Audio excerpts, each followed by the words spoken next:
First tonight, Old Town police are leading a major manhunt tonight, searching for a man accused of violently assaulting a woman. Police are looking for 27-year-old Nathan Lagasse, accused of causing head injuries and upper body lacerations to a female victim.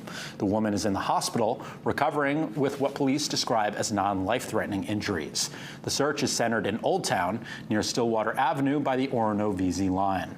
Police say multiple agencies are involved, using a helicopter, drones, K-9 units, and a tactical team to comb the woods and surrounding areas for Lagasse.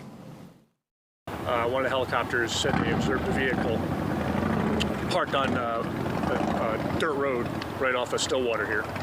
That matched the description given. So Orono, town of Orono was here, a VZ chief was here, Mark Leonard, and they rolled up on the vehicle. The vehicle was unoccupied and still running.